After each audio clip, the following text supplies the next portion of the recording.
kan hari ini betul-betul bisa bermanfaat untuk memperkuat keberagaman dan kebinekaan kita. Izinkan saya dulu menyapa. Assalamualaikum warahmatullahi wabarakatuh. Waalaikumsalam. Salam sejahtera untuk kita semua. Salam, Om Swastiastu, Namo Buddhaya, salam kebajikan, Rahayu, dan terakhir, salam semua saudara. Salam semua saudara.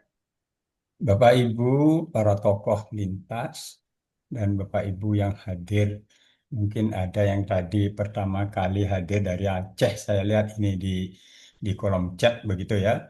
Mbak Ulan, luar biasa jagoan kita ini. Hari Iya. ini katanya sudah sampai Eh, jagongan ke 277 ya. Tadi di kolom 278 chat. kayaknya.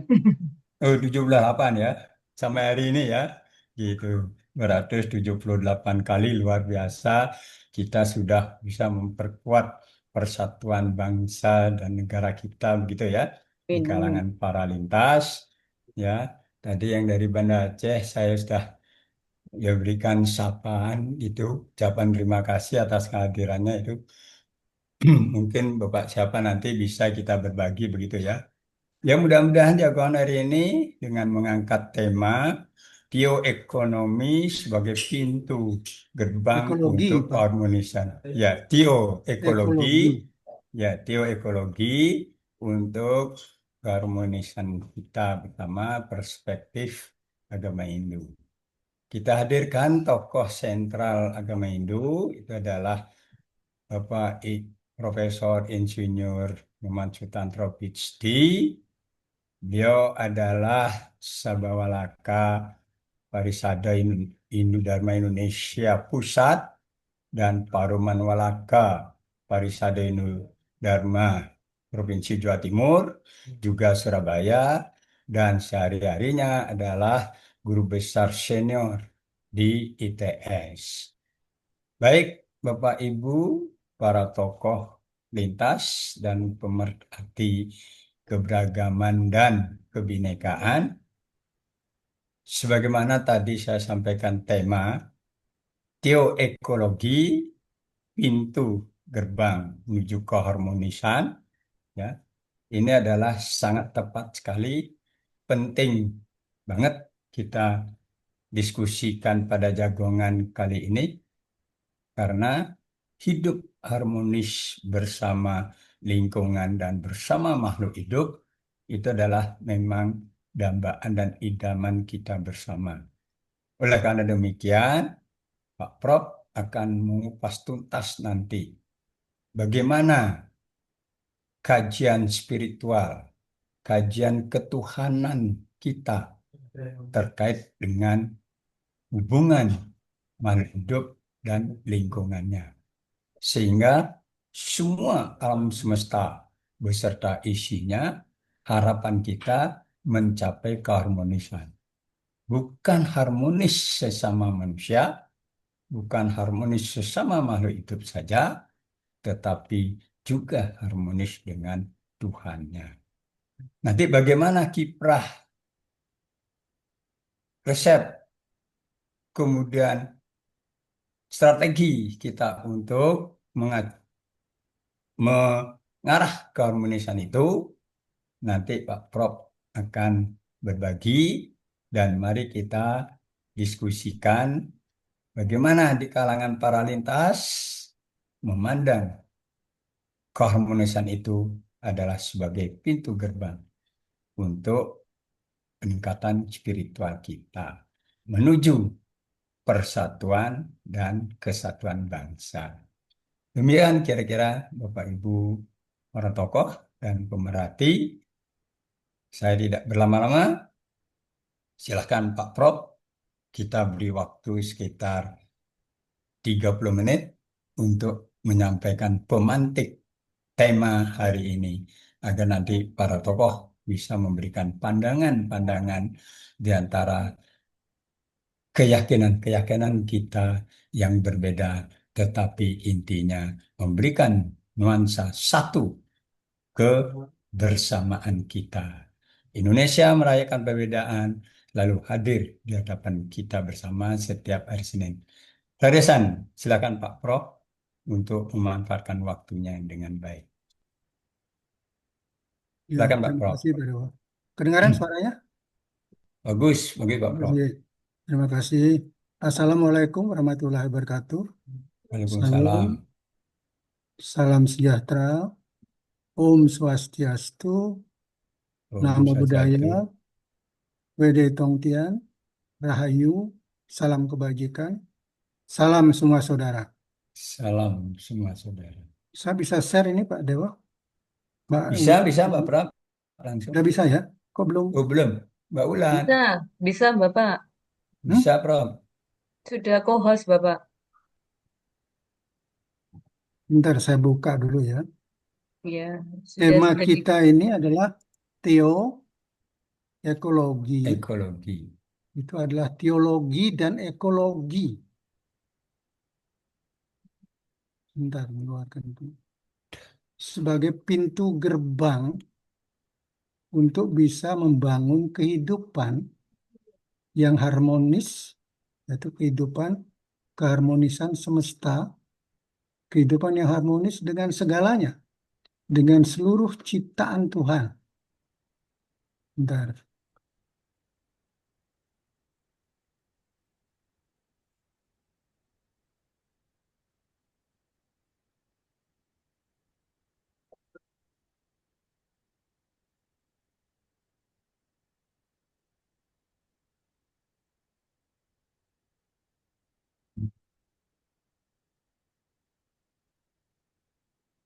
Sudah Pak Prof? Sudah masuk? Dar? Belum?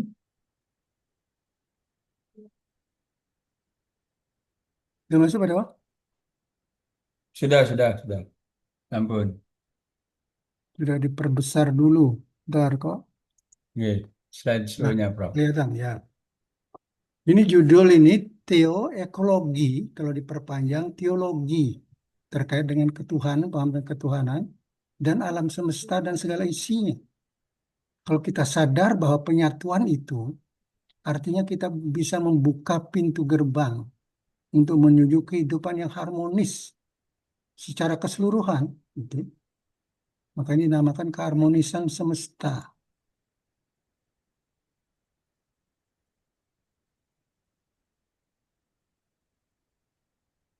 Kenapa kita sangat penting untuk membahas ini gitu? Ini ada fenomena baru sekarang, baru ya ke modern gitu, di mana hilangnya kesadaran teo dan ekologi. Karena apa? Karena keserakahan dari umat manusia yang bisa merusak alam dan juga merusak keharmonisan untuk kehidupan para ciptaan Tuhan. Rusaknya alam ini salah satu contoh karena keserakahan ini. Rusaknya alam ini karena serakah menggali ini tambang terutama menggali alam ini menjadi rusak karena alam diciptakan oleh Tuhan untuk diberdayakan secara arif dan bijaksana, bukan dengan serakah. Kalau dengan serakah untuk kepentingan sendiri diri sendiri atau kelompok akan menjadi alam ini akan menjadi rusak. Ini bagian dari kerusakan alam. Ini baru sebagian kecil yang kita ungkap. Banyak sekali, jauh lebih banyak dari ini kerusakan alam karena keserakahan itu. Karena hilangnya kesadaran akan teoekologi itu. Dan juga ini kok tertutup ini Pak Dewa. Oh sebentar ini. Dan Ini Pak enggak ada. Dewa, kelihatan gambarnya ini. Lihat Ini utuh, karena utuh. kehilangan juga, kehilangan kesadaran teokologi yang baru-baru ini di Bali, sampah tidak dikendalikan, kebersihan dan kesucian alam tidak dikendalikan, tanah-tanah, pohon-pohon, tanah dirubah peruntukannya gitu, sungai diperkecil, banyak bangunan-bangunan yang tidak akan terkendali gitu, itu mengakibatkan banjir sehingga ini akan mengakibatkan alam sudah tidak lagi harmonis dengan manusia gitu. Sudah keharmonisan semesta sudah terganggu ini. Hancurnya akibat banjir itu seperti tsunami sampai seperti ini. Dan samping itu karena keserakahan Mengadil karena alam diciptakan adalah untuk kesejahteraan umat manusia secara adil kalau dia dimanfaatkan secara arif dan bijaksana. Kalau dimanfaatkan secara serakah terjadi apa ketimpangan, ketimpangan ekonomi dan ketimpangan sosial itu yang terjadi. Karena itu terjadi ini Agustus kemarin apa yang terjadi? Demo. Ini sudah terjadi kehilangan keharmonisan kita. Keharmonisan hidup antara manusia, juga keharmonisan hidup antara alam dan manusia. Keharmonisan hidup alam sendiri karena keserakahan umat manusia gitu. Makanya sangat penting sekali kita berbicara tentang teoekologi. Bagaimana kesadaran dan keyakinan kita akan keluhuran Tuhan yang menuntun kita untuk hidup harmonis dengan alam dan harmonis sesamanya itu. Itu artinya teoekologi gitu. Dan ini juga karena perkembangan ilmu dan teknologi, perkembangan kemajuan fenomena berpikir gitu, orang akan menjadi sombong, angkuh, dan mabuk. Dengan kesombongan dan keangkuhan dan mabuk itu bisa menutup kebenaran dengan pembenaran. Kebenaran sudah hilang sekarang. Yang banyak pembenaran atau juga post-truth atau kebenaran yang baru. Kalau ketidakbenaran itu diucapkan terus menjadi pembenaran. Pembenaran yang baru. Post-truth itu adalah kebenaran yang ditutupi oleh kepentingan gitu. Dan begitu juga kesombongan, keangkuhan, dan mabuk itu bisa menutup keaslian menjadi kepalsuan. Sekarang semua muncul kepalsuan-kepalsuan, artificial gitu. Maka muncul artificial intelligence semua gitu. Semua menjadi artificial. Kita sudah kehilangan keaslian gitu. Dan juga menutup kejujuran menjadi fitnah, menjadi kebohongan, dan KKN, korupsi, kolusi, dan nepotisme. Di Hindu dikatakan Sabta Timira ada 7 penyebab bisa orang sombong, angkuh, dan mabuk. Inilah kita harus kendalikan gitu. Yang pertama itu adalah iptek perkembangan ilmu dan teknologi. Ini orang bisa sombong, mabuk, merasa paling pinter, dan menggunakan teknologi secara serakah untuk kepentingan diri sendiri atau untuk kepentingan kelompok gitu. Begitu juga orang mabuk, sombong karena harta, juga karena tahta, juga karena keturunan, merasa keturunan orang kaya, keturunan ini bisa melakukan seenaknya dengan teman-temannya gitu. Ya. Begitu juga karena merasa muda, karena modern, orang-orang tua itu sudah tradisional gitu, muda juga karena kesombongan merasa muda gitu, meninggalkan orang-orang tua, terjadi clash generasi gitu. Kemudian karena cinta, karena rupawan gitu, merasa sombong rupawan, menggunakan kerupawanannya secara tidak benar dengan nafsu, dengan ego, dan dengan keserakahan, dan mabuk karena narkoba gitu. Nah, inilah sebabnya sangat penting sekali kita membangun kesadaran dan keyakinan akan keluhuran dari makna teoekologi. Untuk apa? Mengendalikan ini, 7 ini. Maka ini yang penting, mari kita bicarakan. Karena ini kondisi kita begini sekarang. Ekologi, teoekologi sekarang sudah terkikis. Sehingga keharmonisan itu hilang. Harmonis dengan antar manusia, harmonis manusia dengan alam, gitu. Sehingga terjadi, nah ini, mari kita secara sederhana mengartikan teoekologi menuju keharmonisan semesta. Ini adalah suatu kesadaran. Jadi bangunlah kesadaran dan keyakinan akan keluhuran dan kesucian Tuhan yang Maha Esa. Tuhan itu esa. Yakin gak Tuhan itu esa? Yakin gak Tuhan itu luhur dan suci? Inilah kita tanamkan, inilah teonya. Tuhan yang menciptakan, memelihara seluruh ciptaannya. Dan siklus kehidupan dari ciptaannya. Jadi ekologi itu siklus kehidupan dari ciptaannya. Yang terkendali, indah, damai, dan harmonis. Dan serta semua ciptaannya diantar kembali pada sang penciptanya. Jadi teologi menyambung itu, siklus itu. Kita harus sadari itu. Kalau itu tidak sadari, maka tidak akan bisa kita hidup harmonis baik dengan alam, dengan Sang Pencipta, dan juga dengan sesama umat manusia. Intinya sebenarnya teoekologi, jalan pikiran atau landasan pemikiran adalah adanya Tuhan, kemudian menciptakan alam semesta, menciptakan makhluk-makhluknya, menciptakan agama dan kepercayaan, dan untuk apa? Untuk mencapai kehidupan yang damai dan harmonis. Ini intinya. Kesadaran dan keyakinan itu hilang. Nah, ini bagaimana landasan pemikiran tadi? Landasan pemikiran tadi adalah kesadaran dan keyakinan bahwa Tuhan menciptakan alam. Jadi, Tuhan menciptakan alam, Tuhan yang esa, bukan banyak Tuhan. Tuhan yang esa menciptakan alam dengan segala isinya. Menciptakan makhluk-makhluk spiritual. Kalau di Hindu, makhluk spiritual dinamakan para dewa.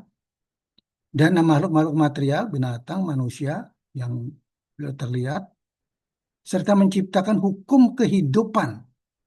Jadi Tuhan yang esa itu menciptakan hukum kehidupan yang dijadikan agama-agama dan aliran kepercayaan. Dan semua itu diciptakan adalah untuk membangun kehidupan dari semua ciptaan Tuhan agar mencapai kehidupan yang damai, harmonis, adil, sejahtera, dan pada saatnya nanti akan kembali kepada Tuhan sebagai pencipta.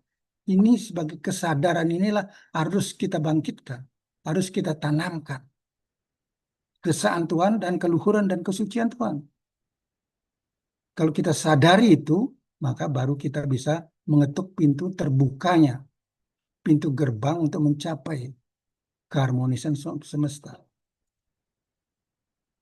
Jadi teoekologi adalah pondasi moral dan spiritual untuk membangun kasih semesta dan membangun kesadaran dan kecerdasan rohani dan jasmani. Bukan hanya jasmani, rohani dan jasmani. Dan ini kita meyakini, harus menyadari dan meyakini bahwa alam semesta diciptakan Tuhan sebagai panggung drama kehidupan manusia dengan lakon cinta kasih dengan semua ciptaan Tuhan. Jadi lakonnya cinta kasih dengan semua ciptaan Tuhan, itu keharmonisan.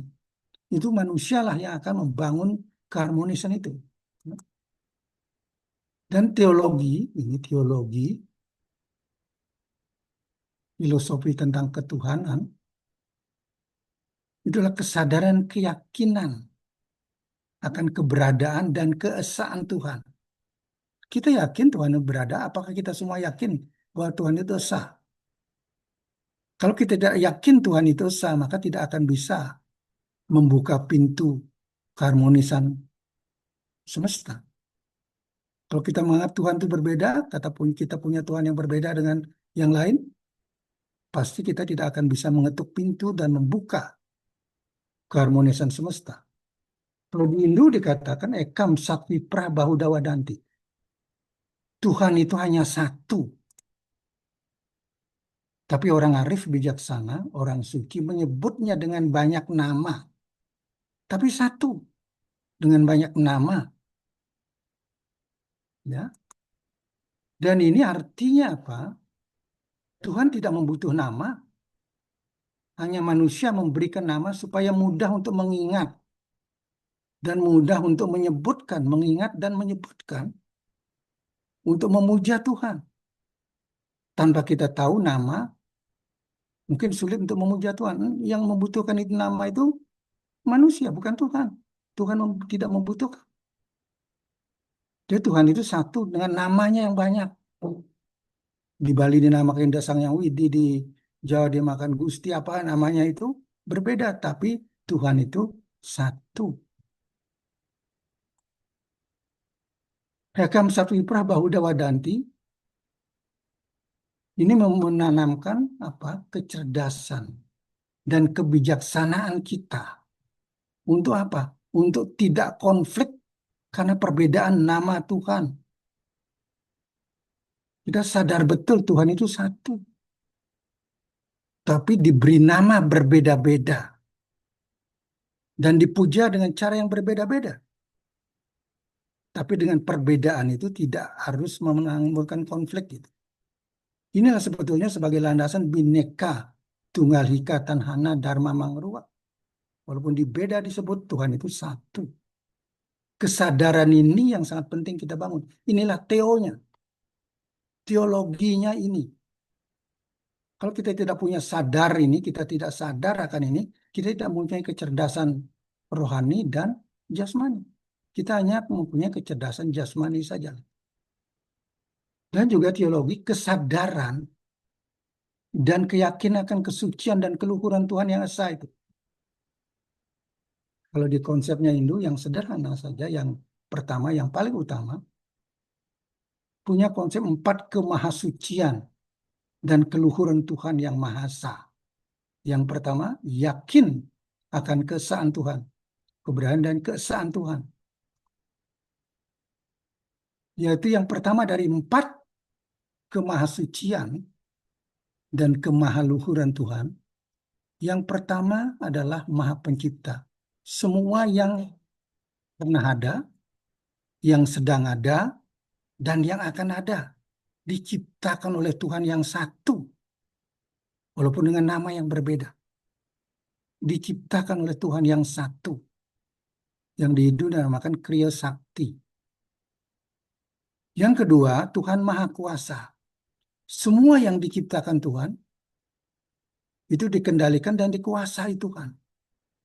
Tidak ada dikuasai oleh umat manusia. Manusia mendapatkan itu karena karunia Tuhan. Itu harus disadari. Sehingga kita tidak akan sombong, angkuh, dan juga mabuk. Karena semua yang ada itu adalah dalam kekuasaan Tuhan. Dan kita mendapatkan itu adalah atas karunia Tuhan. Yang di Hindu dinamakan Prabu Sakti. Yang ketiga, Tuhan Maha Mengetahui ini, Jenana Sakti ini Tuhan sumber dari segala kebenaran. Tuhan yang satu itu sumber dari segala kebenaran. Dan sumber dari segala ilmu pengetahuan. Apakah itu pengetahuan spiritual, pengetahuan material, atau parawidya dan aparawidya, sumbernya adalah Tuhan. Tidak ada yang lain. Yang di Hindu dinamakan Jenana Sakti. Dan Tuhan Maha Mengetahui. Apa yang kita pikirkan Tuhan sudah mengetahui. Apa yang kita inginkan Tuhan mengetahui. Apa yang kita laksanakan, apa yang kita belum laksanakan, diketahui oleh Tuhan. Tuhan Maha Mengetahui. Sadarlah itu. Sehingga jujurlah pada diri kita sendiri. Ini adalah menuntut kejujuran kita. Karena Tuhan mengetahui semuanya. Inilah menuntut kewajiban kita untuk selalu jujur dan tulus. Yang keempat, yang terakhir itu Tuhan Maha Ada. Tuhan ada di mana-mana. Di samping kita ada Tuhan, ada angin, ada udara, itu Tuhan. Tanpa ada energi spiritual dari Tuhan, angin tidak bisa bergerak. Jadi semua ciptaan Tuhan, Tuhan berada pada semua ciptaannya sebagai energi spiritual, sebagai energi kehidupan. Pohon kalau tidak ada Tuhan di sana tidak akan ada energi kehidupan dari Tuhan. Tidak akan ada rabuk yang dari bawah, air dari bawah naik ke atas dengan pipa kapilernya yang ada di dalamnya. Itu adalah kecerdasan. Kecerdasan spiritual yang ada dalam pepohonan itu, dalam ciptaan Tuhan itu. Itu adalah energi Tuhan yang ada di sana. Tanpa ada Tuhan, tidak akan hidup dia. Jadi Tuhan berada di mana-mana. Sehingga kita harus melihat semuanya itu adalah kebaikan. Semuanya itu ada energi Tuhan di sana. Dan itu landasan kita bisa harmonis hidup karena kita bisa melihat semuanya di sana ada keharmonisan Tuhan di sana. Ada energi luhur dan suci Tuhan di sana. Nah itulah landasan-landasan Teo untuk mengetuk pintu gerbang untuk bisa kita menuju keharmonisan semesta. Dan Tuhan sebagai pencipta, sebagai maha pencipta, kita harus sadar dan yakin betul bahwa semua yang pernah ada dan yang sedang ada dan yang akan ada adalah diciptakan oleh Tuhan Yang Maha Esa. Dan semua yang diciptakan oleh Tuhan Yang Maha Esa bermanfaat untuk kehidupan kita. Ini yang sangat penting. Semua yang ada diciptakan Tuhan adalah perlu untuk kehidupan, untuk ekologi berjalan dengan baik. Sehingga semua ciptanya bisa kembali kepada Sang Penciptanya. Bisa membangun kehidupan yang harmonis dan kemudian bisa kembali kepada Sang Penciptanya. Dan kita perlu sadari dan yakini betul bahwa alam semesta yang mungkin disebut dinamakan Buana Agung. Mungkin orang Bali, orang Jawa sangat paham betul alam semesta itu Buana Agung. Dan jasmani dari manusia dinamakan Buana Alit. Itu diciptakan oleh Tuhan dengan unsur yang sama yang disebut Panca Mahabhuta. Pertiwi, Apah, Teja, Bayu, Akasa. Zat padat, zat cair, zat gas gitu, ruang dan api atau energi. Itulah semuanya. Badan kita sebagai buana alit dan alam semesta semuanya terdiri dari unsur yang sama. Dari ini maka kita, alam semesta dengan segala isinya adalah ciptaan Tuhan. Kita harus yakin betul itu. Tuhan yang esa. Ya, Tuhan yang esa yang menciptakan. Dan semua makhluk, baik makhluk spiritual, baik material, kita semua, orang Indonesia, orang Bali, orang Jawa, orang Kalimantan, orang Sumatera, orang Sulawesi, semua adalah ciptaan Tuhan Yang Maha Esa. Kebinekaan, semua itu berbeda. Pohon berbeda, binatang berbeda, alam berbeda, unsur alam berbeda. Ada matahari, bulan, bintang, planet. Dan kita berbeda, rambut kita berbeda, badan kita berbeda, kulit kita berbeda. Kebinekaan itu, semua yang indah dan harmonis itu adalah diciptakan oleh Tuhan untuk kita jaga dan kita lestarikan. Kesadaran itulah untuk bisa membangun keharmonisan semesta. Tanpa sadar itu, kita tidak mungkin bisa membangun keharmonisan semesta. Tuhan Maha Kuasa di Prabu Sakti, segala yang diciptakan Tuhan adalah di bawah kekuasaan Tuhan Yang Maha Esa. Yang artinya apa? Apapun yang kita dapatkan, itu adalah anugerah Tuhan. Semua ciptaan Tuhan di bawah kekuasaan Tuhan. Untuk apa? Untuk saling mensejahterakan satu sama lain.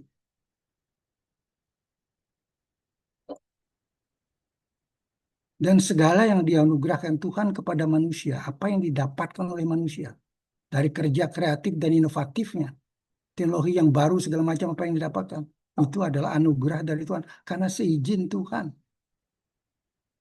Untuk apa? Untuk diberdayakan secara arif dan bijaksana. Bukan serakah, bukan dengan nafsu, dengan ego, dengan kemarahan, dengan iri, dengki. Tidak.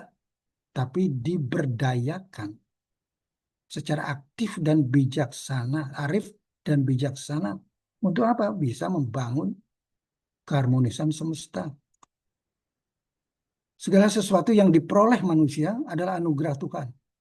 Sadar kita bahwa semua yang kita dapatkan adalah anugerah Tuhan. Tanpa anugerah Tuhan ada yang bekerja keras tidak mendapatkan rezekinya gitu, rezekinya tidak dapat. Yang bekerja ongkang-ongkang dia mendapatkan rezekinya. Dia mendapatkan anugerah Tuhan. Karena apa? Karmanya. Karena dari karmanya gitu. Tuhan Maha mengetahui ini yang sangat penting. Sebagai janana sakti, segala kebenaran, ilmu pengetahuan, baik spiritual dan pengetahuan material, itu adalah berasal dari Tuhan Yang Maha Esa. Yang di Hindu dikatakan parawidya dan aparawidya. Itu adalah datang dari Tuhan Yang Maha Esa. Kebenaran itu adalah Tuhan. Dan juga kita sadar betul. Harus sadar betul. Karena Tuhan itu sah. Dan semua kebenaran itu datang dari Tuhan. Agama itu adalah kebenaran. Sehingga kita sadar dan yakini betul bahwa semua agama yang ada adalah bersumber dari Tuhan Yang Maha Esa. Dan semua aliran kepercayaan yang dipercayai itu untuk menuntun hidupnya, untuk menuntun karmanya, itulah bersumber dari Tuhan Yang Maha Esa. Sehingga agama dan kepercayaan itu diciptakan dan dianugerahkan dan diwahyu oleh Tuhan. Untuk apa? Untuk merangkai kebinekaan. Menjadi taman sari yang indah di dalam keharmonisan semesta. Bukan untuk memecah belah kita. Justru itu adalah sebagai perangkai kebinekaan. Sehingga kehidupan ini, semua ciptaannya menjadi taman sari yang indah dalam keharmonisan semesta. Ini yang patut disadari. Gitu. Tanpa kita sadari ini, pintu gerbang keharmonisan semesta akan selalu tertutup. Kita harus selalu bertengkar, konflik tanpa arah. Gitu. Dan ini di Hindu, ilmu, ada ilmu spiritual dan ilmu material, para widya dan para widya, yang disimbolkan ini sebagai Dewi Saraswati. Jadi agama dan kepercayaan mengandung ilmu spiritual dan ilmu material. Dan ini adalah simbol agama apa? Ilmu pengetahuan adalah simbolnya Dewi Saraswati. Yang terdiri dari pengetahuan spiritual. Spiritual adalah simbolnya di tangan kanan Dewi Saraswati memegang genitri. Yang isinya kalau di Muslim isinya 99, kalau di Hindu isinya 109, 108. 108 artinya menyatu dengan Tuhan. 9 itu angka Tuhan, 1 tambah 8 itu adalah 9. Dia menyatu tapi tidak terlihat. 108. Ini adalah menggambarkan ilmu spiritual. Memutar. Tidak ada ujungnya, tidak ada akhirnya. Itu di kanannya, di kirinya adalah keropak ilmu material. Ilmu teknologi yang dikembangkan oleh umat manusia. Dikembangkan, hasil perkembangan itu adalah karena karunia anugerah dari Tuhan. Kalau tanpa anugerah dari Tuhan, apa yang dikembangkan tidak akan bisa berhasil. Kecapi di depannya, ini adalah seni budaya. Ilmu keindahan seni budaya. Dan angsa putih di depannya itu adalah kebijaksanaan. Kenapa kebijaksanaan? Kenapa angsa putih? Kalau mau dicoba, coba susu. Karena angsa itu makan susu, minum susu gitu. Susu itu dimasukkan ke lumpur. Angsa itu minum ke sana, yang bisa diambil adalah susunya saja. Tidak akan dapat lumpur. Dia betul-betul bisa memisahkan mana yang baik, mana yang buruk. Bisa memisahkan mana yang susu, mana yang lumpur. Makanya itu angsa putih itu ada simbol dari kebijaksanaan. Dan kemudian ada cendrawasih di depannya. Itulah simbol kepemimpinan. Kewibawaan, kepemimpinan. Yang bisa memimpin diri sendiri. Memimpin keluarga, memimpin masyarakat. Supaya apa? Supaya hidup rukun, damai, harmonis, sejahtera, dan berkeadilan. Itu tugasnya pemimpin. Dan Dewi Saraswati sendiri adalah cantik, indah, harmonis, menimbulkan kesejukan, kecantikan, keindahan, keharmonisan, menggambarkan itu simbol dari damai, harmonis, dan keharmonisan semesta. Itu adalah simbolnya itu. Jadi Dewi Saraswati dengan segala yang dipegang itu adalah menggambarkan teoekologinya untuk menuju keharmonisan semesta.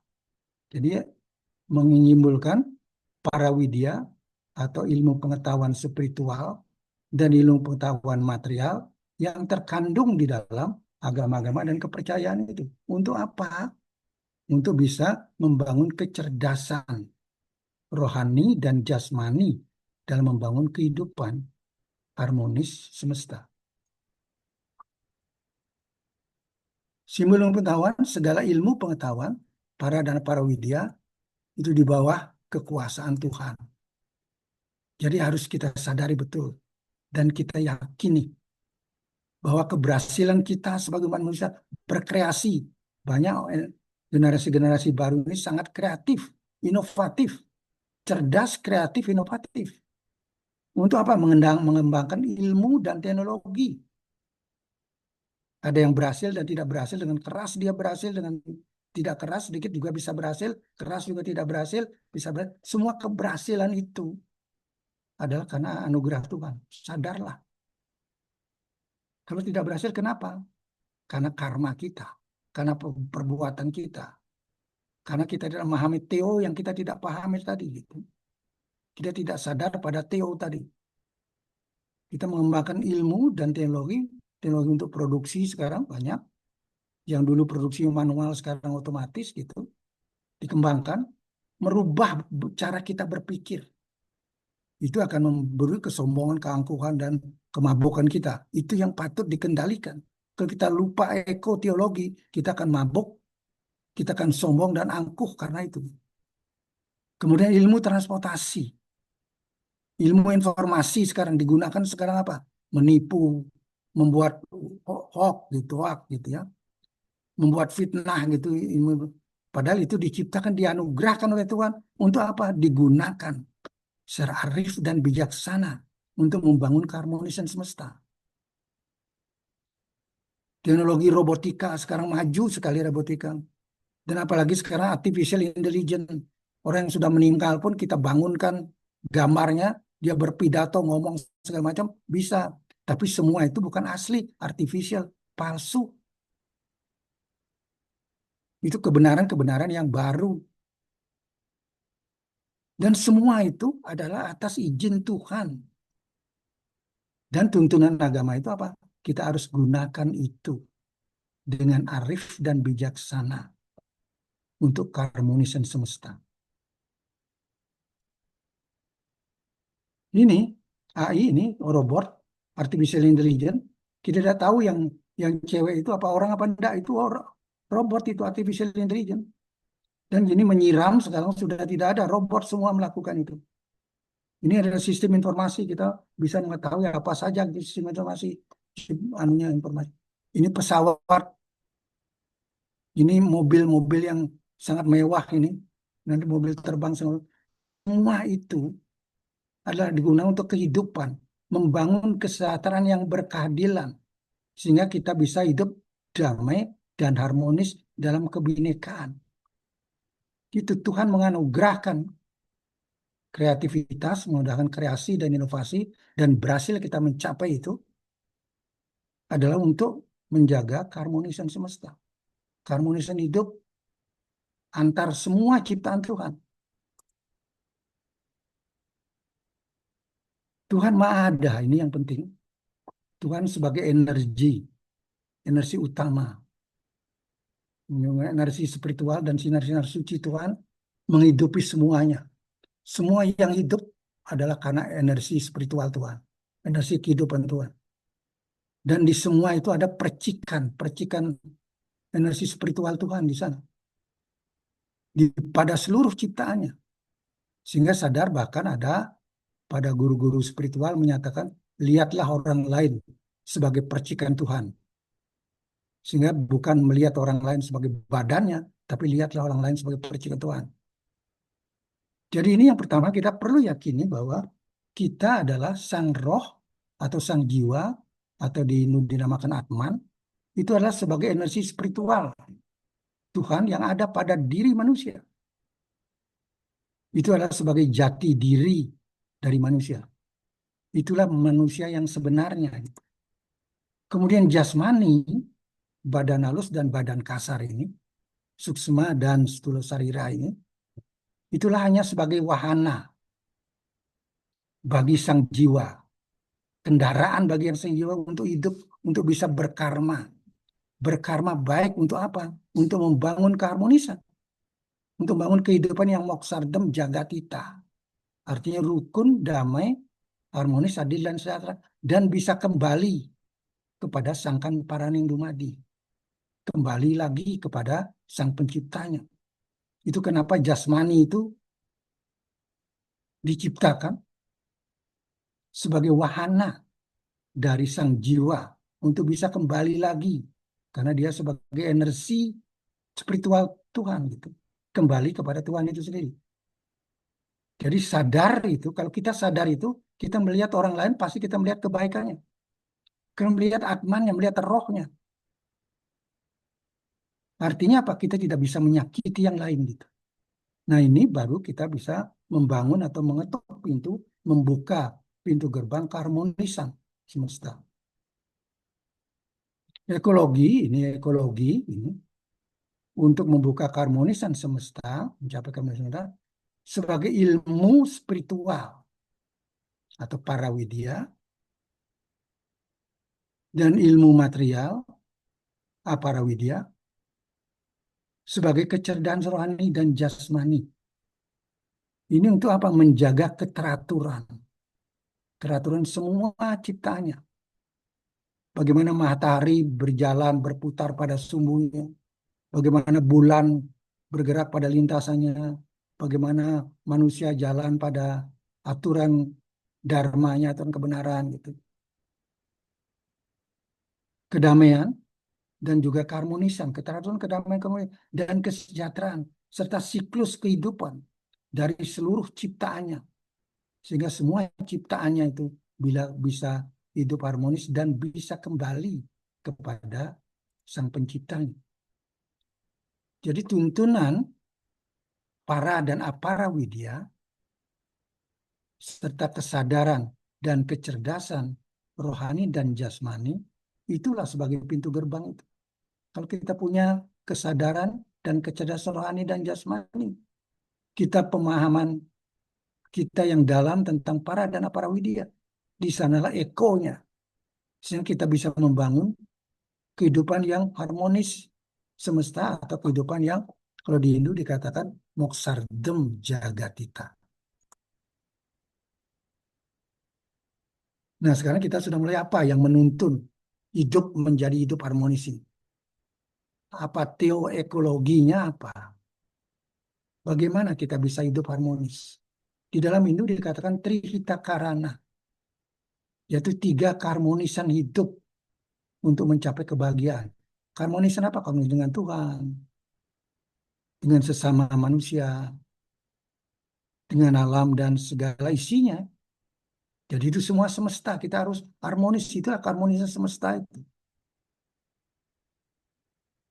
Tuntunan etika itulah yang membuka kita pintu gerbang supaya menuju keharmonisan semesta, harmonis dengan semuanya, dengan para dewa atau roh apa energi-energi spiritual yang di Hindu dinamakan para dewa, kita harus harmonis dengan semua ciptaan Tuhan.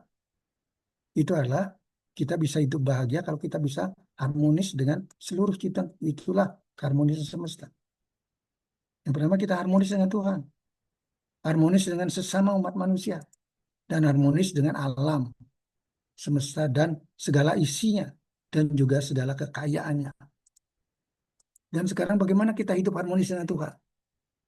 Kalau di Hindu dikatakan dengan melakukan yadnya atau persembahan suci, puja dan puja puji, puja bakti kepada Tuhan. Itu apa? Kenapa kita melakukan puja bakti? Untuk apa?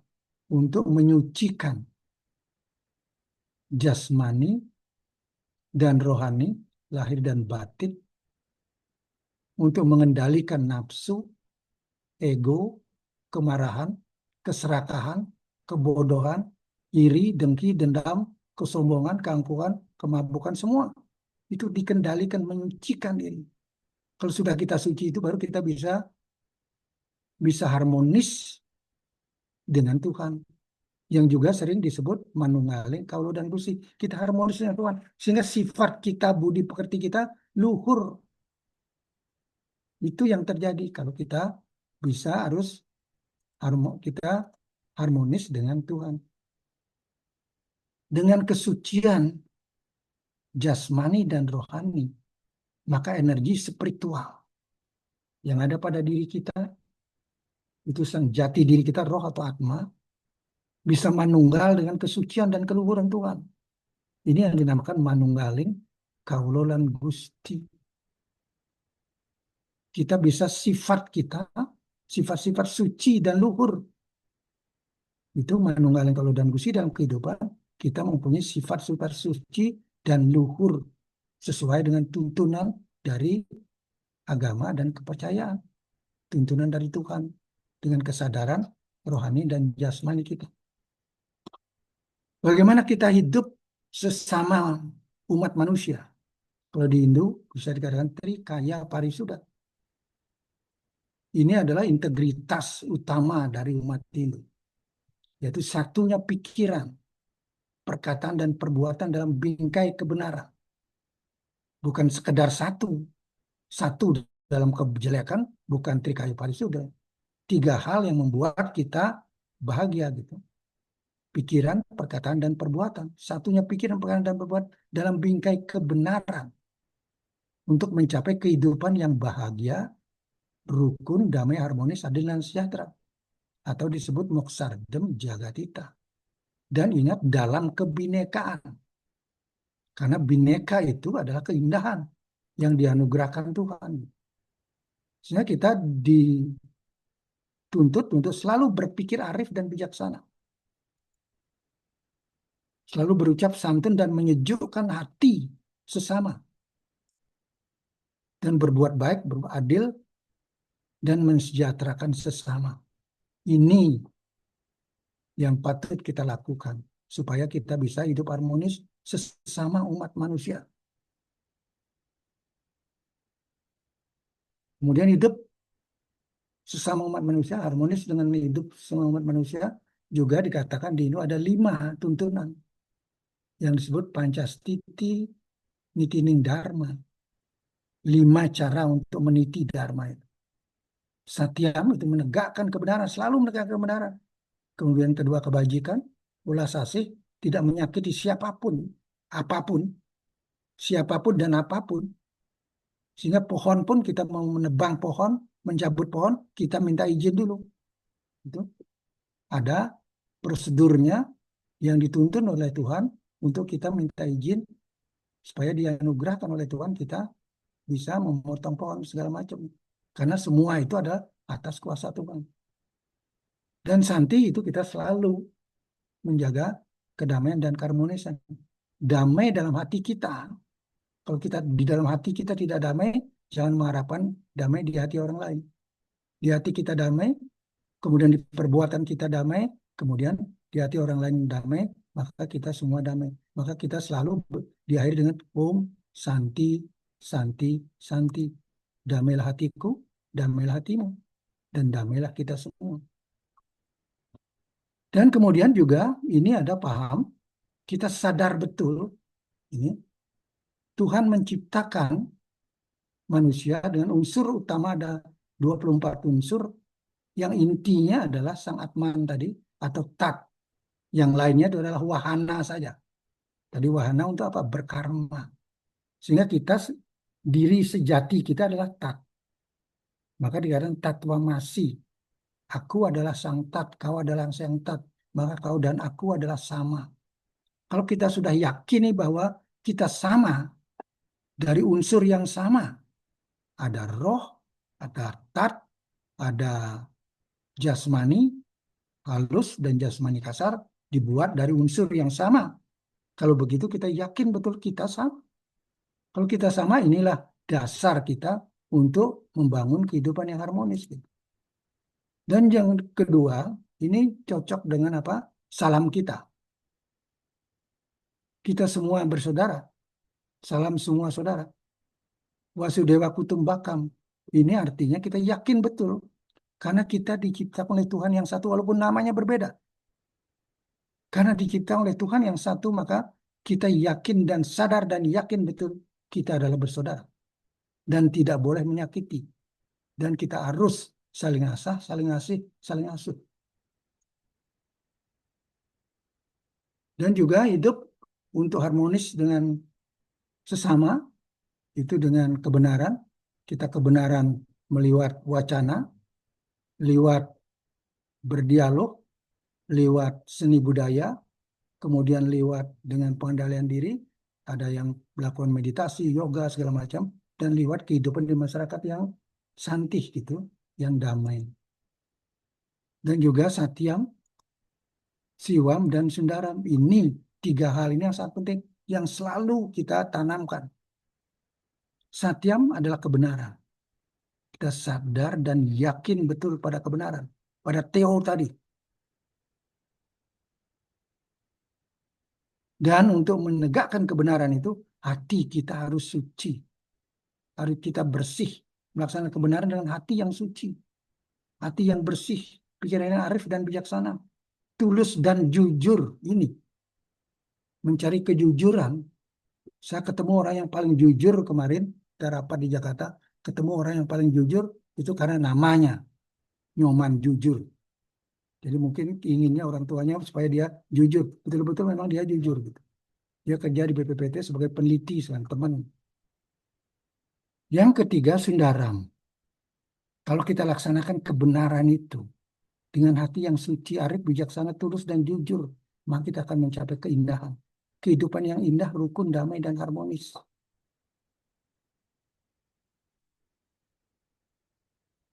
Dan ini juga sesama umat manusia. Bagaimana kita harmonis dengan sesama manusia. Banyak sekali tuntunan-tuntunan itu yang di Hindu selalu dikatakan moksardam jagatita yaca iti dharma. Artinya dengan teguh menegakkan dharma atau menegakkan kebenaran untuk mencapai kehidupan jasmani yang damai, adil, sejahtera, harmonis gitu semuanya. Dan juga menuntun roh kita atau sang Atman kembali kepada sangkan paraning dumadi. Sehingga di Hindu dikatakan apa yang dituju setelah kematian bisa mencapai neraka, bisa mencapai surga, bisa mencapai moksa. Moksa kembali kepada sangkan paraning dumadi. Kalau apa? Kalau dia suci, dia bersih.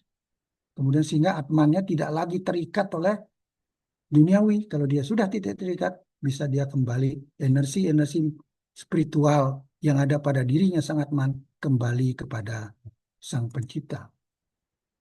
Ini juga Maharshi Vyasa yang menulis merangkum Weda itu selalu mengatakan pada kita untuk selalu berpikir, berkata, dan berbuat baik kepada yang lain. Bukan orang lain saja, yang lain. Kepada semua ciptaan Tuhan. Jangan sekali-kali merusak atau menyakiti yang lain. Merusak dan menyakiti semua ciptaan Tuhan. Ini yang sederhana sekali. Kalau ini sudah tercapai dan di sini sudah kita membuka pintu untuk mencapai hidup keharmonisan semesta. Dan hidup dengan kereta dharma, ini gambar kereta dharma. Kereta dharma adalah kereta kebenaran. Untuk apa? Menuju kehidupan yang moksardam jagatita. Ini sebagai seorang pemimpin gitu. Bagaimana kita menjaga kehidupan yang harmonis untuk manusia. Ini dikatakan Pancastiti Kotamaning Prabu. Ini ing ngarsa sung tulodo, ing madya mangun karso, tuturi handayani, nguruk tanpa bolo, sakti tanpa haji, menang tanpa angasorakan. Ini artinya sudah sangat paham semua. Kita harus bisa menjadi suri teladan di tengah-tengah masyarakat, menyelesaikan permasalahan masyarakat, memberikan semangat pada masyarakat, menegakkan kebenaran, dan tidak menyakiti yang lain, siapa saja dan apa saja. Tujuan hidup harmonis dengan alam ini yang juga sangat penting. Ini yang terakhir, dua dari yang terakhir.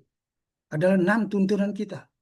Buana Kerti menjaga kebersihan dan kesucian alam. Ini yang terjadi sekarang. Tidak dijalankan Buana Kerti. Digali, dieksplorasi alam kita dengan serakah, hanya dengan kekayaan untuk mencapai kekayaan sendiri atau kekayaan kelompok. Sehingga terjadi kesenjangan-kesenjangan ekonomi dan kesenjangan sosial ini yang terjadi. Kita dijalankan Buana Kerti ini. Menjaga kebersihan kesucian alam ini. Dengan apa? Semua kekayaannya gitu. Danau Kerti menjaga air, menjaga kesucian danau, air, sungai, itu semua apa sampah-sampah dibuang ke sungai, itu akan jadi banjir. Gitu.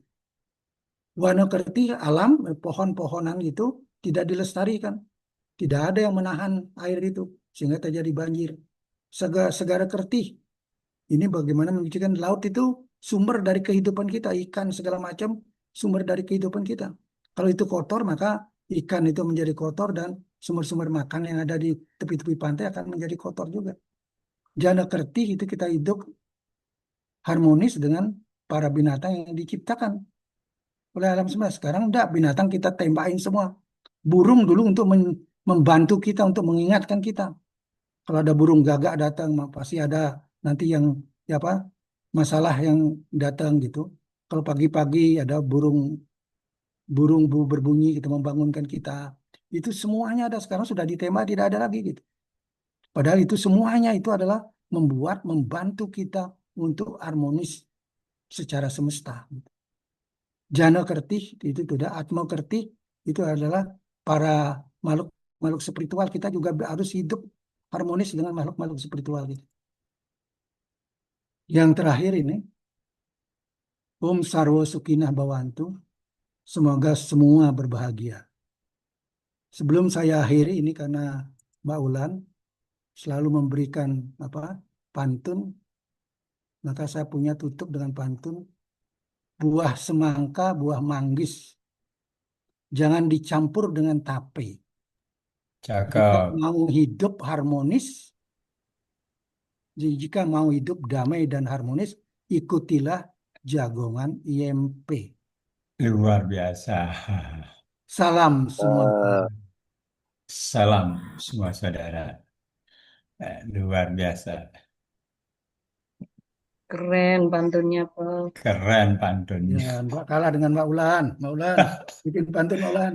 Pantun saya yang terdahulu sebelumnya kalah semua sama itu tadi.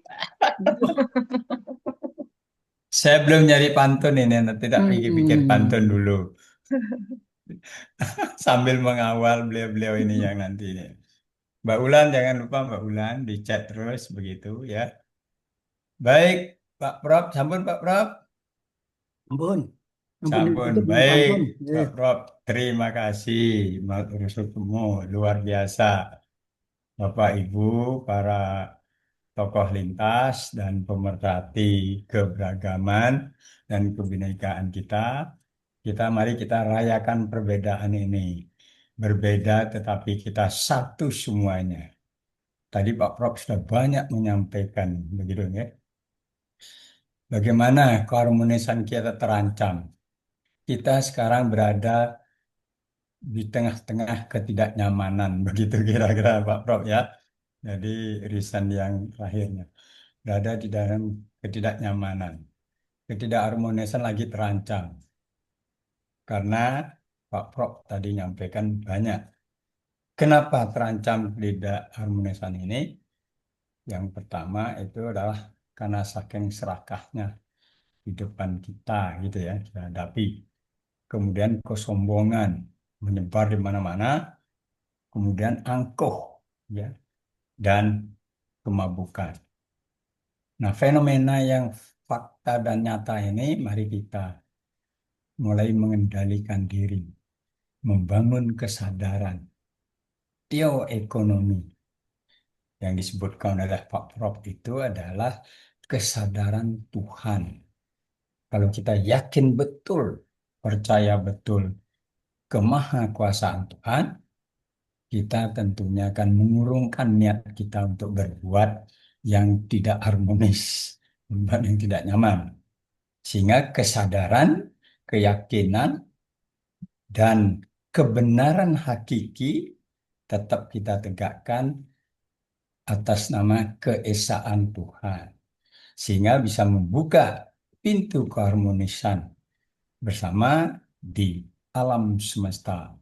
Baik harmonis sesama, lingkungan, dan harmonis dengan Tuhan. Apa yang disebut oleh dengan Pak Prof, ada 3 pilar dalam pandangan Hindu begitu ya. Yang pertama Trihita Karana, ya. Kemudian yang kedua Trikaya Parisuddha, dan yang ketiga Pancastiti Nitining Dharma.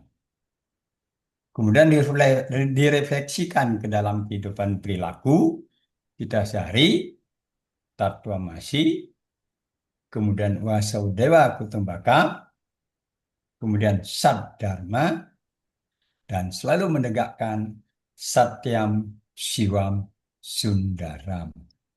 Alhamdulillah, Astungkara, ya, kita hidup bersama pasti bisa mencapai keharmonisan. Menuju moksartam jagatita ya caiti dharma, menyatu dengan alam keabadian. Itu kira-kira Pak Prof. Nggih.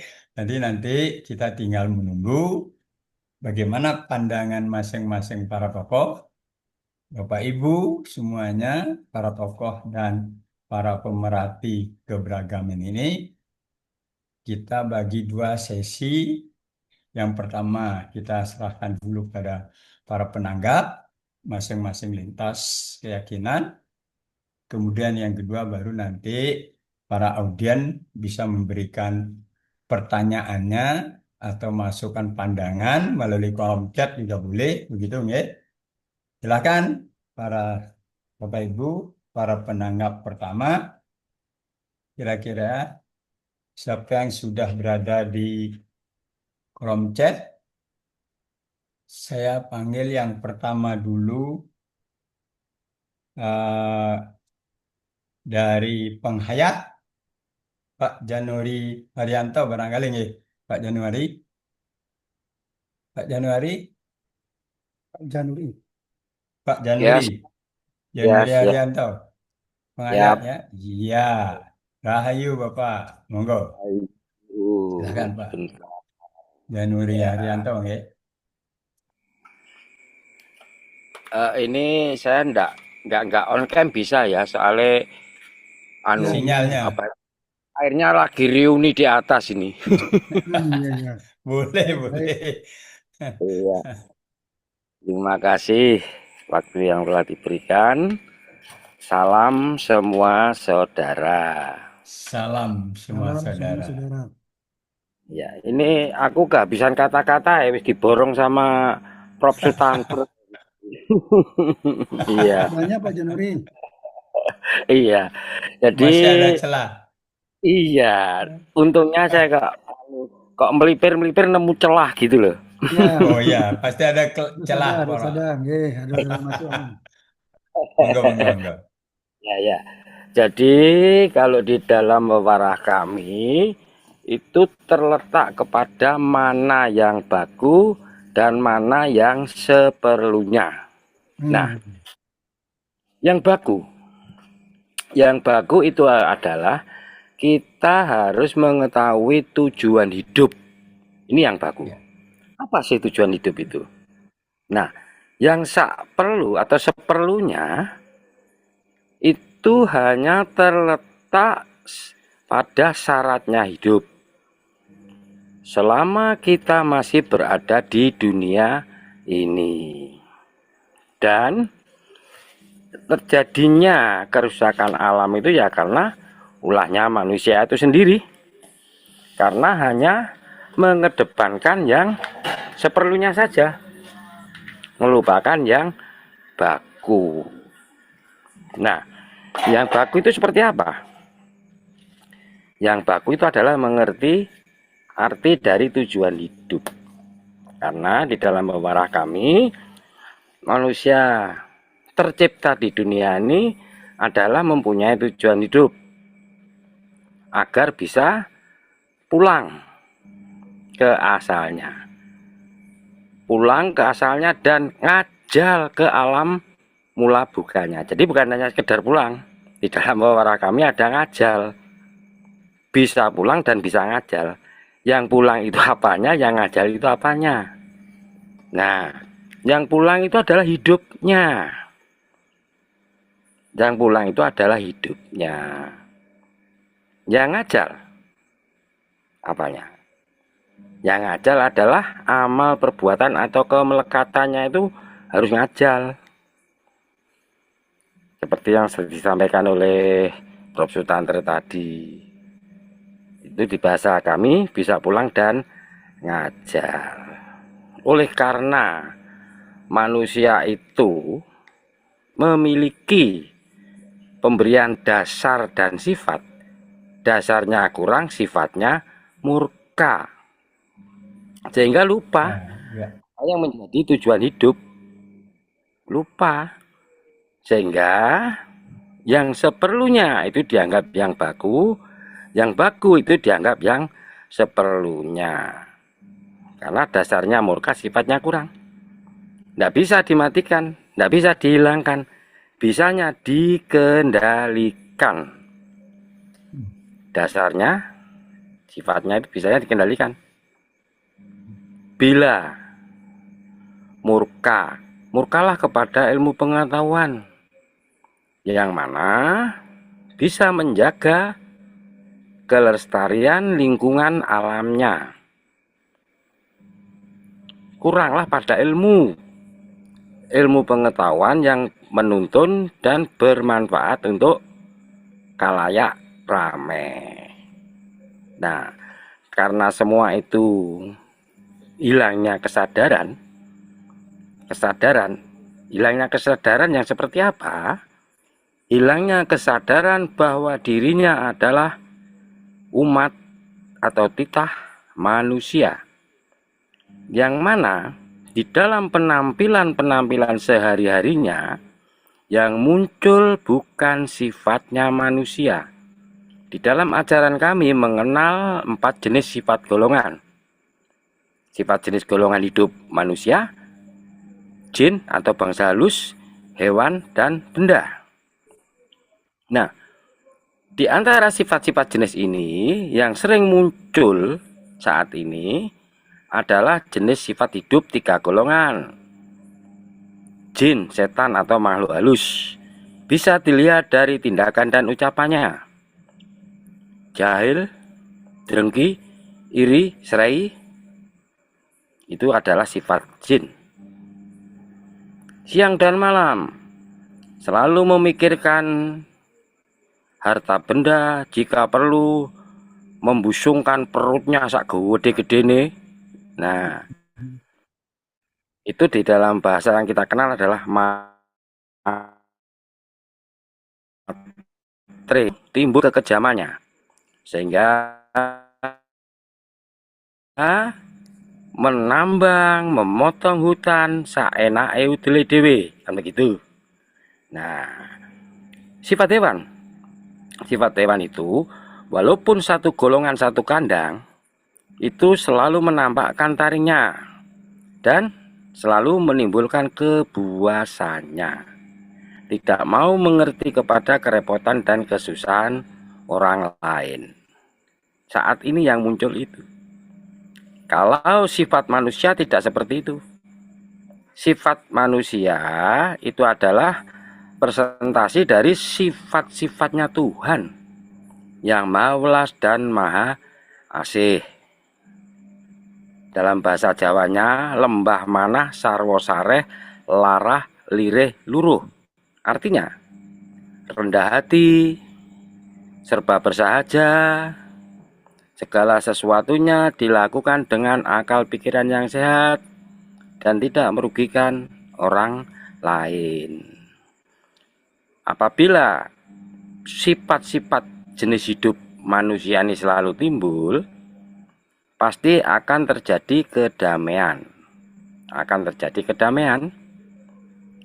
Jadi di sini masih sering saya temui seperti judulnya tadi itu, antara teologi dan ekologi itu kan artinya sudah menyalahi kehendaknya yang Maha Kuasa. Walaupun semua yang ada di dunia ini sebagai syarat pendukung hidupnya manusia, namun apabila keliru menggunakannya juga akan berakibat fatal.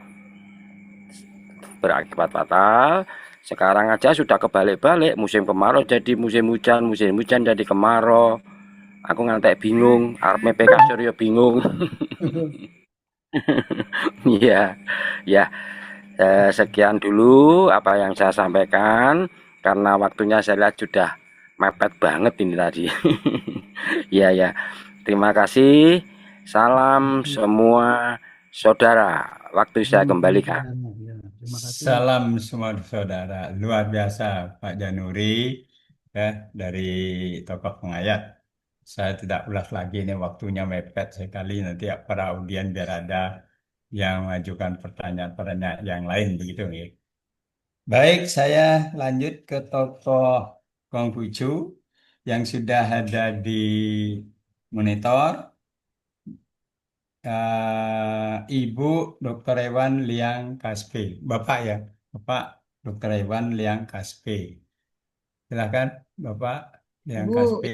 Ibu, Ibu Bapak. ya, Bu Dr. Hewan, Ibu Liang Kaspe. Silakan Ibu, monggo. Ibu Liang Kaspe. Ini tadi ada di monitor.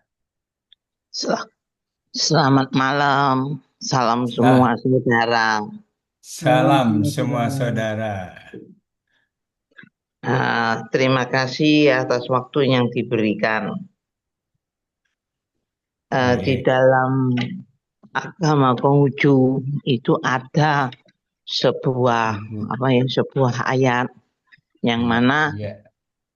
mengajarkan kita sebagai umatnya untuk ada keharmonisan antara Tuhan, alam semesta, dan manusia. Kenapa kok manusia? Karena manusia adalah makhluk yang diciptakan oleh Tuhan, dilengkapi dengan akal dan budi. Kalau semua makhluk yang lain, tumbuh-tumbuhan, hewan, itu kan tidak dilengkapi dengan akal dan budi. Tuh. Dengan istilahnya adalah Dien Ti Ren, yaitu keharmonisan antara alam semesta, manusia, dan Tuhan. Gini, kalau kita mau hidup bersama harmonis, itu alangkah indahnya dan semuanya akan tentram, akan tidak ada bencana alam sama sekali, dan semua tumbuh-tumbuhan itu akan tumbuh dengan sendirinya. Kenapa? Karena banyak hewan-hewan di hutan itu yang akan menyebarkan benih-benih tanaman melalui kotoran mereka, melalui tinja mereka. Tetapi sekarang makin lama alam semesta makin hancur. Kenapa? Karena ulah manusia yang sangat-sangat serakah. Contoh, bila hewan itu makan, memang beberapa hewan itu akan makan daging, menjadi hewan pemangsa. Tetapi hewan-hewan itu kalau makan sudah kenyang, mereka cukup. Tidak akan membunuh makhluk lain dengan serakah, dan tidak mungkin bangkai-bangkainya itu dibiarkan begitu saja, tapi akan dimakan sampai habis, satu ekor ya satu ekor, katakan berkelompok. Atau kalau mereka hanya cukup 100 gram ya 100 gram. Tetapi kalau manusia tidak demikian, karena ada hawa nafsu serakah. Tidak pernah kenyang. Kenapa? Karena hasil bumi, hasil semua buruan tidak hanya dimakan untuk diri pribadi, tetapi dijual belikan untuk kelompok masing-masing. Contoh, berbagai macam tambang yang saya dengar terakhir adalah tambang nikel di Raja Ampat yang merusak ekosistem, merusak terumbu karang yang sangat indah dan adalah satu-satunya yang sangat indah di dunia. Sekarang mulai rusak. Kemudian banyak hutan-hutan yang dirusak. Untuk apa? Untuk kepentingan manusia. Ditanami kelapa sawit, untuk menjadikan perkebunan, dan lain-lain, perumahan, dan lain-lain. Tetapi manusia akan marah, akan menyalahkan hewannya bila perumahan mereka dirusak oleh hewan-hewan tersebut, oleh satuan tersebut. Contoh, banyak sekali di Sumatera itu pemukiman, rumah-rumah penduduknya dirusak oleh gajah. kebun kelapa sawit dirusak oleh gajah. Dan yang disalahkan dibunuh adalah gajahnya. Padahal gajah itu bila melintas di satu jalan, itu akan rutin seumur hidup, akan jalan di situ.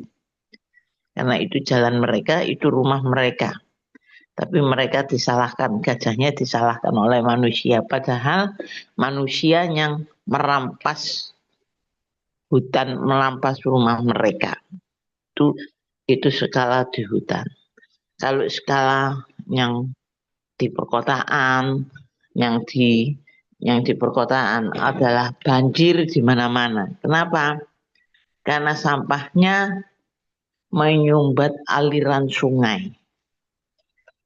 Padahal oleh Tuhan sudah diberikan sungai yang untuk membawa air hujan itu ke laut. Tetapi karena sungainya penuh dengan sampah, airnya tidak bisa ngalir. Tuh. Jadi banjir.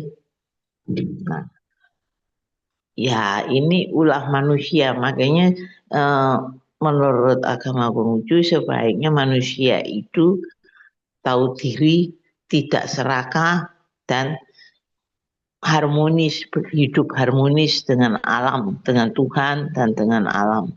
Kalau merusak hutan, merusak alam seperti itu, maka keharmonisan itu menjadi tidak harmonis. Dan sebagian manusia mengatakan kami sudah hidup baik-baik, tetapi Tuhan yang tidak adil, Tuhan yang membuat Tuhan marah, yang membuat bencana. Bukan.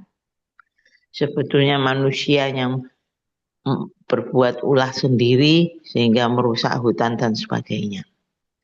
Dengan ekosistem, kalau merusak ular, katakan membunuh atau menangkap ular, maka sawah-sawah tersebut akan diserang oleh hama.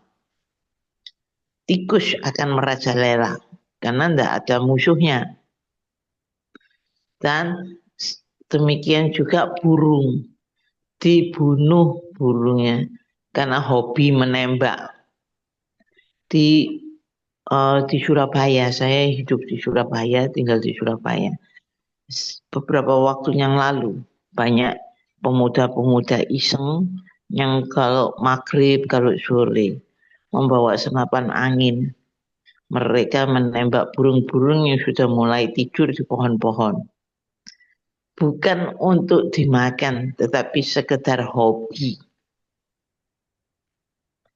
Nah, kalau burungnya habis, ya sarang nyamuk akan makin merajalela. Jadi ya kami tekan di Konghucu, kalau hidup harmonis itu akan damai semuanya. Jadi marilah kita sesama umat itu memberikan penyuluhan bahwa kita harus melestarikan alam, kita harus hidup bersama, hidup harmonis antara Tuhan, Sang Pencipta, alam semesta, dan manusia sebagai insan yang dikaruniai akal dan budi. Bukan akal untuk terus menghabiskan alam semesta. Demikian, selamat malam. Terima kasih atas waktunya diberikan. Selamat malam, salam semua saudara. Luar biasa, Ibu Liang Kaspi. Ternyata hampir sama, nggih. Berarti mari kita hidup secara harmonis, tidak saling menyakiti dari semua makhluk alam semesta. Baik, karena jam sudah hampir mendekati, kita masih ada penanggap satu lagi. Itu adalah dari agama Islam. Ini yang sudah ada di monitor, ya, Kiai Haji Buya Asofa. Silakan Pak Kiai Terima Asofa. kasih Pak Ketut. Yeah. Assalamualaikum warahmatullahi wabarakatuh. Waalaikumsalam. Waalaikumsalam. Salam semua saudara. Salam Om Salam Swastiastu. semua saudari. Namo Om Buddhaya, Wati Swastiastu. Tongchen, Rahayu, salam kebajikan untuk kita semua. Alhamdulillah, puji syukur kehadirat Tuhan Yang Maha Kuasa yang telah mempertemukan kita kembali di acara Jagungan Santai Indonesia Merayakan Perbedaan yang ke-200 berapa? 78. 278. 278. Mudah-mudahan Iya. kita semua bisa tetap istiqomah, saling mengasah, mengasuh, dan mengisi hati kita untuk semakin menjadi lebih baik dan lebih bijaksana. Penjelasan dari Profesor guru kita ini selalu membuka wawasan kita untuk lebih sadar lagi sebagai manusia, bagaimana seharusnya kita hidup di dunia ini. Selaras dengan isi yang ada di Al-Quran dan hadis, bahwa manusia diciptakan tidaklah untuk merusak bumi, tapi untuk menjaga, merawat, dan melestarikannya. Di mana maksud Tuhan menciptakan kita manusia adalah dijadikan sebagai wakilnya di bumi untuk merawat, menjaga keseimbangan semesta ini agar terus berlangsung sebagaimana yang diharapkan oleh Allah. Untuk itu maka setiap kali umur kita bertambah, hendaknya bertambah pula kebaikan kita dan menjadi lebih bijaksana. Bukan merasa lebih baik, apalagi merasa paling benar. Karena sesungguhnya hidup ini tidaklah tentang siapa yang paling tahu, tapi siapa yang paling mampu memahami diri sendiri dan orang lain. Kemudian siapa yang paling besar manfaat keberadaannya di antara sesama. Maka setiap kita hendaknya berlomba-lomba menuju lebih baik, dan lebih baik lagi pendalaman dan empati hendaknya terus digali agar setiap kita semakin memahami kesejatian diri dan semakin peka terhadap lingkungan, semakin kasih sayang terhadap sesama, dan mampu memberikan hal-hal yang bermanfaat untuk keberlangsungan alam semesta raya yang setiap kita harus andil untuk mempercantik atau memperindah. Terima kasih kami sampaikan kepada Prof. Sutantra yang terus mendampingi kita semua untuk menggali kearifan diri dan memperluas wawasan kebangsaan dan wawasan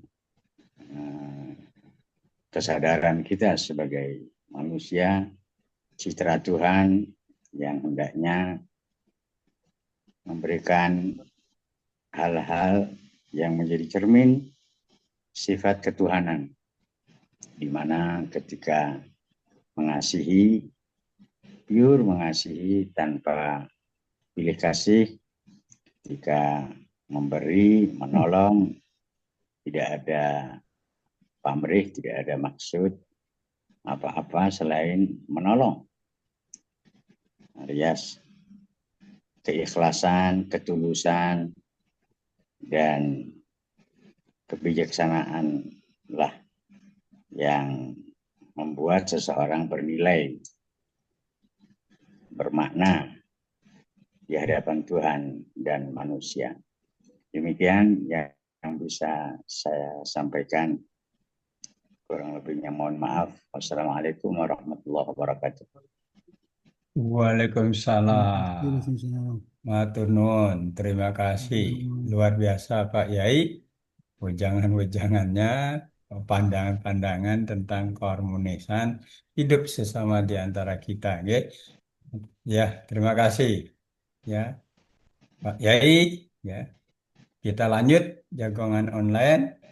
Mungkin para tokoh sudah selesai memberikan pandangan masing-masing tokoh. Yang Buddha nggak ada Pak Dewa.